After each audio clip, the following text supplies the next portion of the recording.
This is The John Michael Show, featuring original artists and music professionals from all around the world.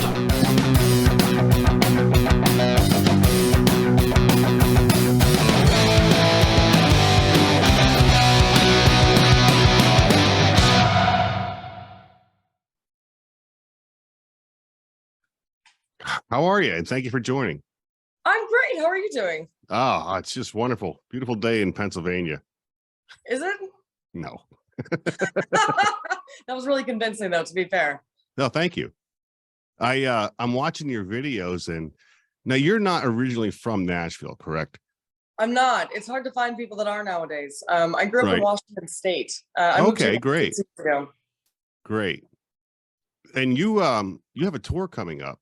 You're going to be out in Indiana. You're going to be in Kentucky. Yeah. We're actually routing most of our summer and spring dates right now. And typically what we'll do is we'll go out for 3 to 5 days at a time. So and then I come back in town, and my day job is playing downtown, and during tour season it's how we support road dates. So we kind of stagger it a little bit. But yeah, so we kick off our shows for this year next weekend, which we're incredibly excited about. We can't wait. Right. I see you're going to be in Indiana, Kentucky, and then you're off for a little bit, and you're coming back. You're going up to Chicago to play with. Oh shoot! I can look at your schedule. I forget who you're playing with. Huh? Buddy Guy. Yes. That's amazing. Yeah. 6 days away. It's coming up so fast. I mean, I can't believe it. It's one of those things where I'm incredibly excited about it and impatient to do it, but I also can't believe how quickly it's coming up. It's gonna be no time. Right. I'm going to be out in Chicago on the 27th. Really? I'm going to miss you by a couple days. That's okay.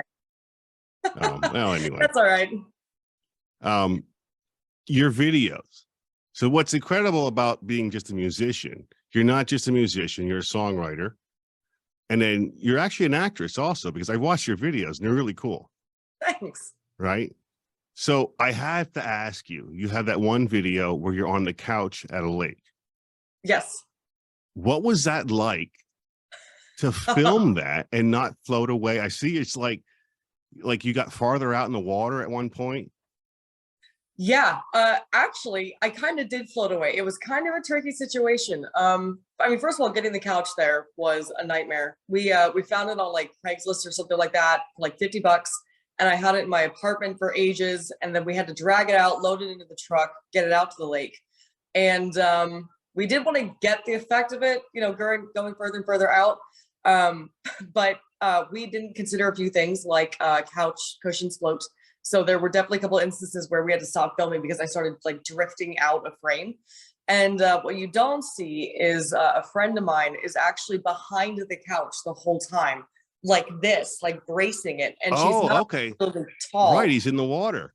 Right. So at some point, she's literally like basically up to her shoulders, like digging her heels in, just like, holding on for dear life to keep this couch from like tipping or something. So it was kind of wild.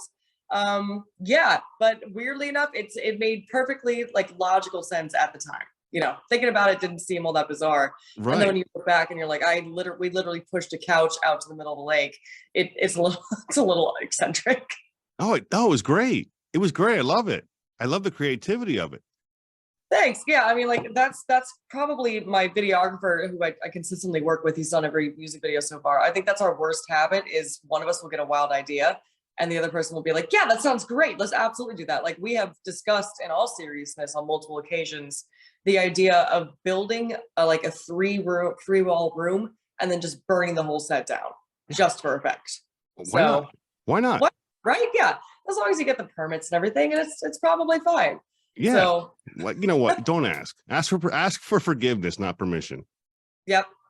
Yeah, exactly. I live by that. Probably a little too much. So you have one album out right now?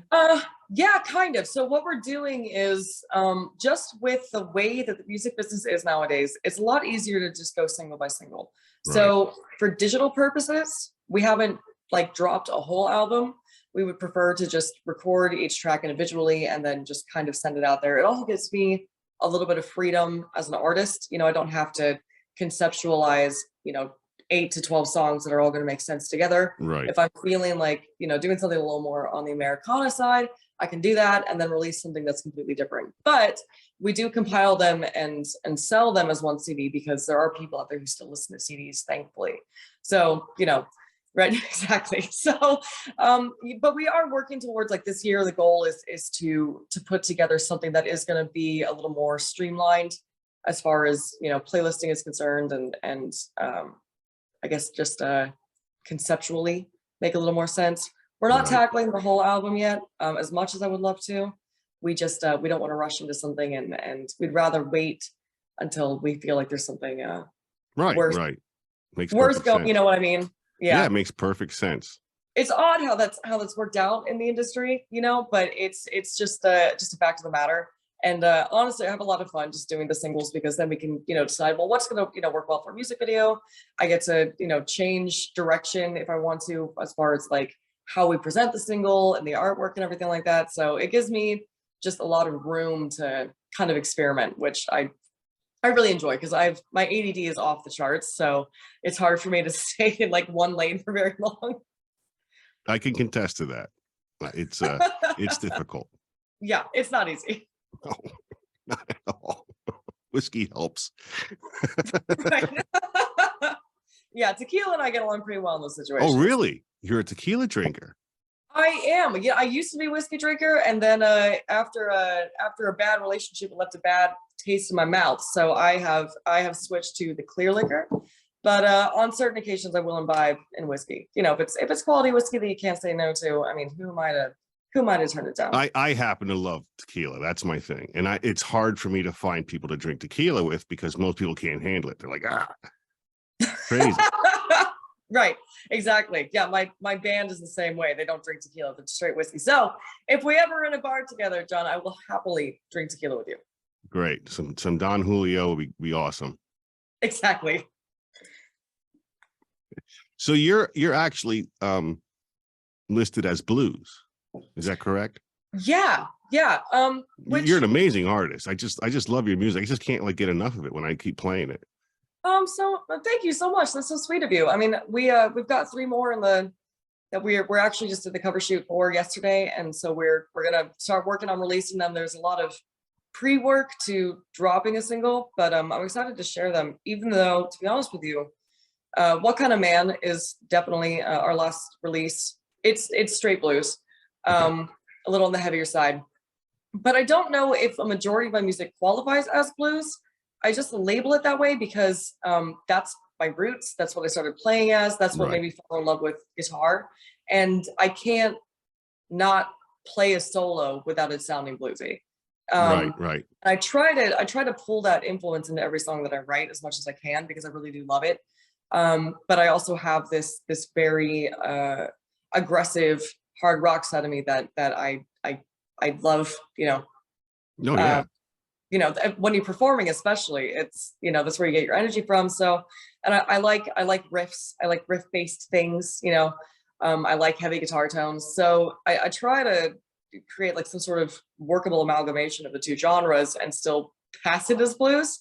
It doesn't always work, but I mean, that's kind of the fun thing about like situations like put a guy's gig. I get to pull from my catalog and see what's going to work and what doesn't.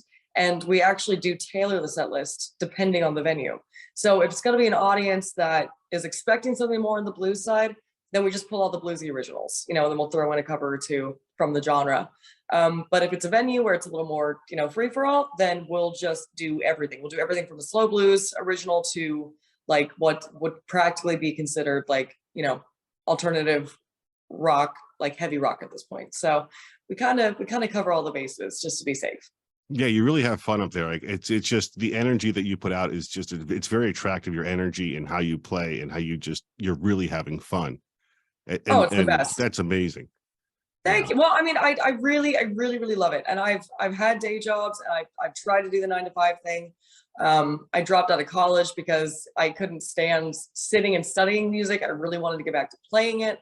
And I mean, even when I in Nashville, the way it works is if you play downtown on Broadway, you're playing for 4 to 4.5 hours straight for 45 minutes. It's a long shift and you don't get a break, and a lot of people get really burnt out. But honestly, especially after, dealing with the COVID shutdown, 2 years ago, and genuinely not being able to play, I got so anxious and started having such bad withdrawal that I ended up driving 8 hours every weekend to go down to Mississippi or, Louisiana or whatever was open, just so I could play. Because the idea of sitting at home and not being on a stage and getting to have that cathartic, energy release was insane to me. Just, it wasn't even a considerable option.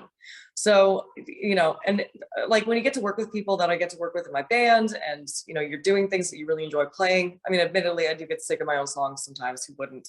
But it's just such a joy to get to do that and to do it full time like I am. I mean, I really can't take that for granted. And I do really love it. Oh, that's awesome. Can we talk about your other video, Triple X Moonshine? Absolutely, we can.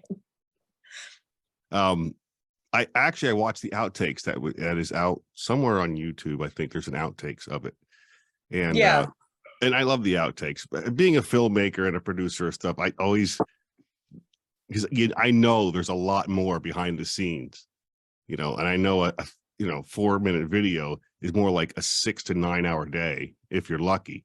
Yeah, big time. Of recording, right? So there's the famous bathtub scene where you're trying with the bottle and you're singing. To me, I just find it hilarious. As a filmmaker, I find it hilarious. I can imagine it wasn't so much fun for you to try and do that. I actually loved it. It was my idea. And yeah.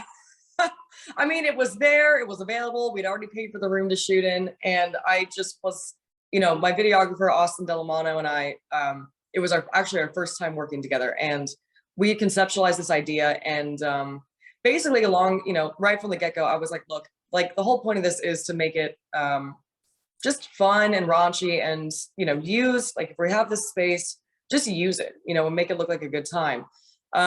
If you look at the video and you pay attention, the tequila bottle's off at a great level at the start. And I don't know how much of it we see towards the end of the video, but it was quite low. So I think that probably factored in a little bit by the time we got to the bathtub. Oh, it wasn't a prop. Oh, no, it was real tequila. We probably should have used a prop, but being amateurs, who I'd never done this before, I was like, oh yeah, that'll probably work out fine. That won't be a problem at all.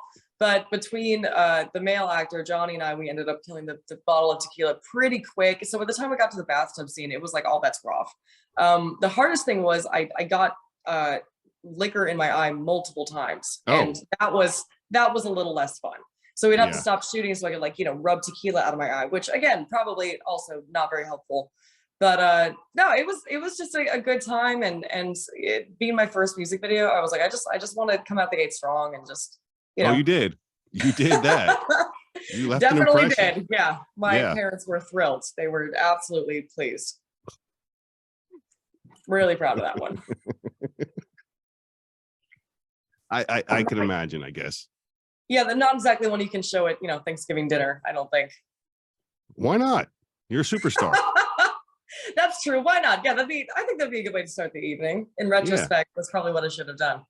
Yeah, that's awesome.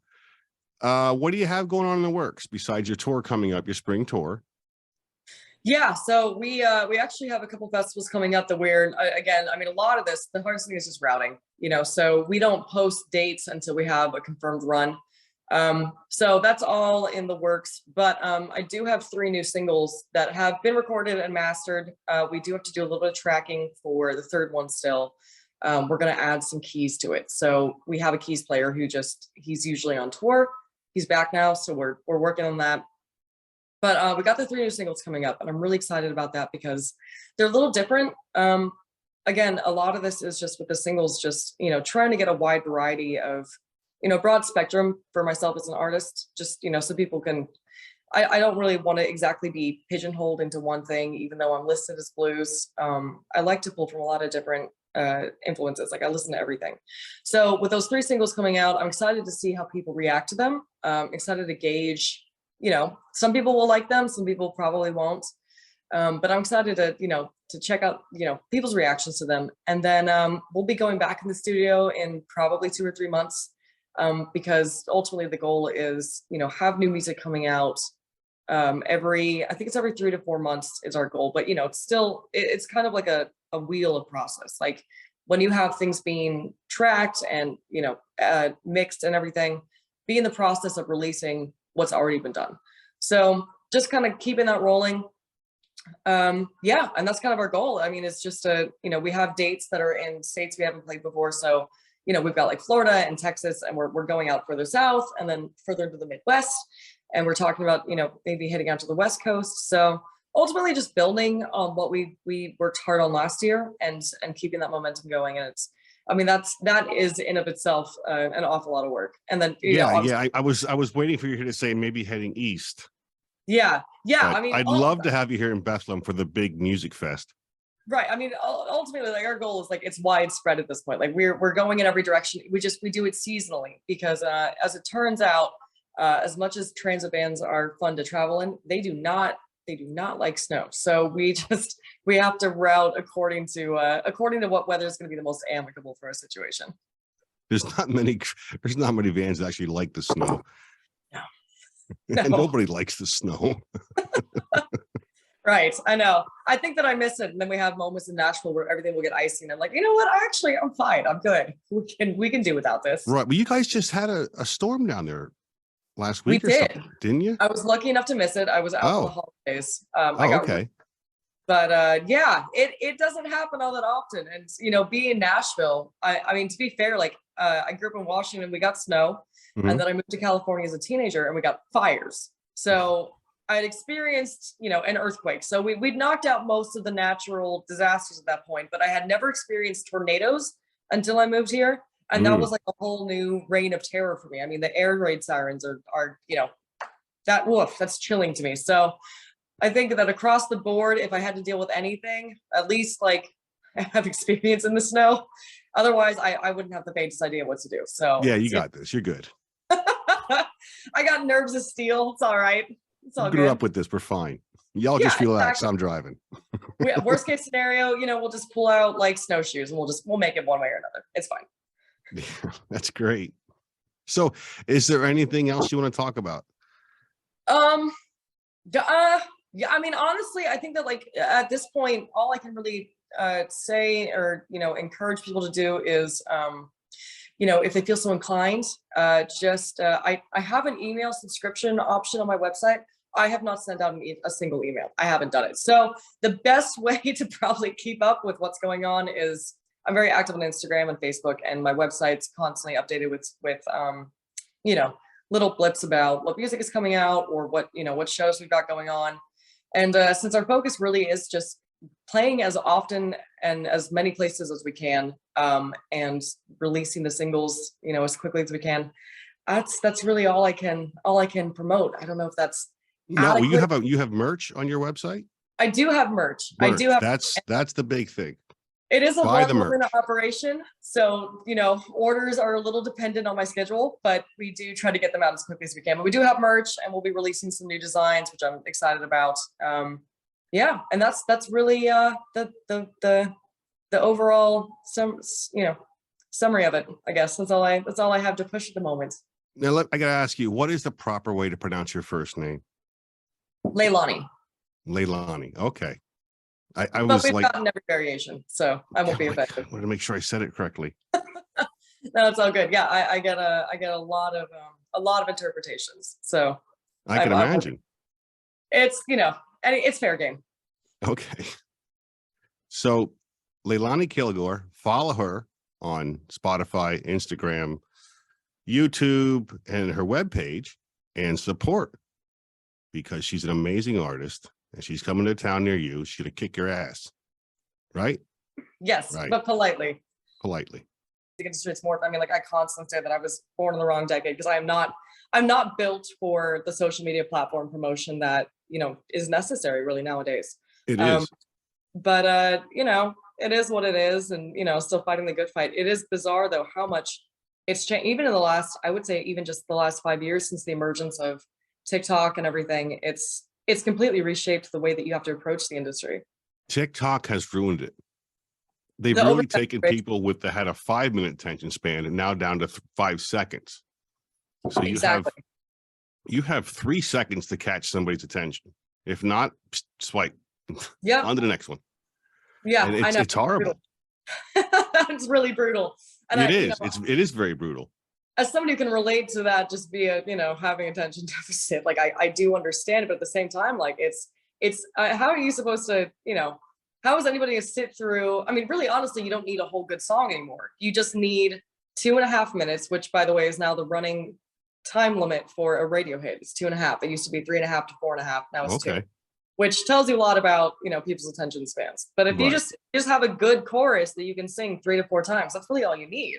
Unfortunately, I don't subscribe to that. I still listen to albums in order, and I still, do that kind of thing. I still have vinyl. Right. So it's hard for me to transition as an artist to that mentality of songwriting. I just can't do it. I think you should tell a story, you know? So now I've never been to Nashville. I've always wanted to go, but I have friends that have migrated down there, and I'm wondering how big the music community is between artists. Maybe you may know them, maybe you may not. I don't know. So I don't know. I mean, I'm assuming there is so much musicians down there that you can't possibly know or run into each other that often. It kind of depends. I mean, like, if somebody's new to town, it takes a little bit of time to eventually meet them. But I mean, if they're playing around downtown, or they're in like the East Nashville music scene, at some point, eventually paths do cross. Right. I mean, like, it is what it is, especially, with downtown gigs. If you're playing the same shift as other people, you will inevitably end up meeting them or playing with them even. So, chances are I'm sure that it's only a matter of time. Yeah. See, I don't know how does that work? So you get a spot at a saloon or a gig at a bar or whatever, like a consistent spot, or how does that work? Yeah. So we get booked out for the month. And then we just have a schedule there. So, which is great, because, when I'm not on the road, it means that I have an established gig to come back to. Right. Which is fantastic. And the way that my friend Tess and I built our band down here, Holy Lightning, is specifically so that if anybody needs to leave, it's not going to affect, the scheduling. So yeah, that's kind of how it works. They'll offer you a monthly schedule, month to month, and you just try really hard to not lose it. Did you see you have another band, Holy Lightning? Holy Lightning is my Broadway cover band, because you don't really play originals downtown. I mean, you can get away with it, but typically you need to cater to the audience, because it really is, right. You got to do the whole casino type thing. Exactly. To me, I call it the casino show. It's a casino show. Yeah. I mean, we do genuinely work for tips. And everyone says, oh, they don't really, but we do. So anything that anybody wants to hear, that's what we play. So typically, you'll get, I've played Freebird. There was a time where I played it literally 8 times in 1 week. So, they're great hand workout, by the way. But so that's kind of the situation. But like, you don't really use your own name, because you want to market yourself for people that, we have return customers all the time. So that situation is Holy Lightning, in which I am an affiliate and not the overall encompassing title. Okay. So people should, when they get to Nashville, they should look up Holy Lightning. Definitely. And see where you're playing. Yeah, we're a good time. We're a classic rock, grunge rock, pop rock party band. I didn't know that. Yeah, I don't really post it on my socials, just because it is it doesn't really have anything to do with my own career. But I mean, we do have our own page, we have our own website, and if you look hard enough and you do a little digging, there is definitely like footage and stuff like that, and I love it. I mean, it keeps my chops up. It's the best day job I could ever ask for. Right. You get to be on stage for 4 hours a night. Like it keeps it was a really good learning lesson, especially, as far as like training your ears to pick up on things quickly. Because if somebody calls the song and you don't know it, you're going to have to learn it right then and there. And, also learning how to, just address an audience and keep them engaged and put on a show. So I love it. A lot of people, you'll hear people complain about Broadway, but as far as a working musician goes, if it can't be on the road 24/7, I have no complaints. All right. Can I use that? Absolutely. About the whole. Okay. Yeah, 100%. Yeah. All right. I'll edit in. It, you know. Yeah. So that's great to know that you have a cover band. See, Mhm. this is information I didn't know. And I think most people don't know this. Like they're gonna like your Nashville artists, you're gonna go down there, they're looking for you, and they're like, they don't see you, and they're like, oh, she's not down here. Well, yeah, she is. She's in this other band called Holy Lightning. Yeah. And right. I'm, you know, anytime I'm not on the road on the weekends, I am with them. And it's, I mean, you know, it's not often you see, it's becoming a little more common now, which is a good thing. But it's not often you see a female-fronted rock band. And Tess is, you know, she'll cover. We share vocal responsibilities. She is an absolute vocal powerhouse. I mean, this girl will shred Enter Sandman and Whole Lot of Love and just like knock your socks off. And then, you know, we love doing things like Edge of 17 is one of our favorites to do for the harmonies, and it's a really good time. Yeah, exactly. So yeah, if anybody is looking to come to Nashville and see me play, then Holy Lightning is the safest bet. Well, that's great to know. That's good. Yeah, I'm gonna look them up. I'll add a link maybe. I should share that more often, but I kind of forget to be honest with you. Yeah. Okay, great. That's cool. Oh, I don't want to take up much of your time. I don't know what your schedule is, but I want to thank you again very much for coming on the John Michael Show. Seriously, this was such a fun conversation and it was so easy, and thank you so much. Great. Thank you. I look forward to having more with you. Yeah, absolutely. Anytime. Awesome. All right, Leilani. Have a great day. Thank you so much. Bye. See you later.